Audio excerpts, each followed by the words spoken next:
दुष्टात्मा शक्ति चाहे छोटा पेड़ के नीचे है, उसको ऊपर भी जय पाना है। మరి దుష్టాత్మ శక్తి చిన్న చెట్టు కింద కూర్చున్నా కూడా దాని మీద జయం పొందుకోవాలి. हम लोग कुछ साल पहले राजस्थान में सेवा के लिए गए थे। మరి కొన్ని సంవత్సరాల క్రితం మేము రాజస్థాన్ ప్రాంతానికి 2-3 साल हो गए होंगे। నేను అనుకుంటున్నాను 2-3 సంవత్సరాలు అయి ఉండొచ్చు. మరి हम उन उधर का शक्तियों को ढूंढकर राजस्थान में जगह का नाम अपना पीलीबंगा गांव में गए थे। మరి రాజస్థాన్ లోని పీలిబంగా ప్రాంతంలో ఈ శక్తులను వెతుక్కుంటూ వెళ్ళాం. तो उधर में उस एक गांव में गया, उधर का शक्ति को ढूंढकर हम निकले। మరి ఒక గ్రామంలోనికి వెళ్ళాం, అక్కడ శక్తిని వెతుక్కుంటూ నడుస్తున్నాం.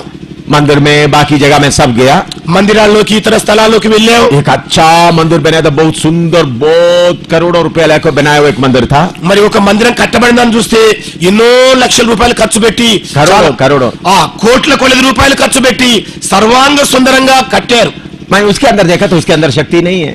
మరి నేను దాంట్లోకి తొంగి చూస్తే దాని లోపల శక్తే లేదు. मैं सोच इधर का शक्ति कहाँ है, నేను అనుకున్నాను ఇక్కడ నుండి శక్తి ఎక్కడికి వెళ్ళింది, किधर भाग गया। ఎక్కడికి పారిపోయింది. बाद में घूमते घूमते जाकर देखा तो उधर में पेड़ के नीचे एक छोटा सा मिट्टी का सांप का रूप बना कर रखा है। మరి ఇలాగే వెళ్తూ వెళ్తూ గమనించేసరికి ఒక చిన్న చెట్టు కింద गांव का दूसरा कोने में ఆ గ్రామం యొక్క ఒక మూల ప్రాంతంలో చెట్టు కింద పుట్టలో ఒక చిన్న పాము రూపంలో ఉంది.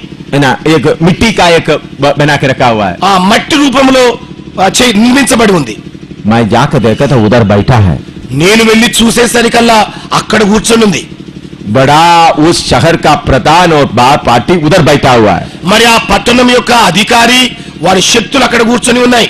उधर से फिर उसको पकड़ा, అక్కడి నుండి వాడిని పట్టుకున్నాను. इसलिए मकान देकर के आपको अंदाजा नहीं होना है। అందుకనే ఇల్లు ఇచ్చి నీకేదో ఊహాగానంగా చెయ్యొద్దు. शैतान ऐसा चालाकी भी करता है। సాతాను ఇలాంటి మరి కుయుక్తులు మన్నుతుంటాడు. बड़ा मंदिर है, इसके अंदर होगा सोचकर उधर बैठे रहने से नहीं होगा। ఓ పెద్ద మందిరం ఉంది కదా, ఇక్కడ సాతానుడు కూర్చున్నాడని తలంచవద్దు.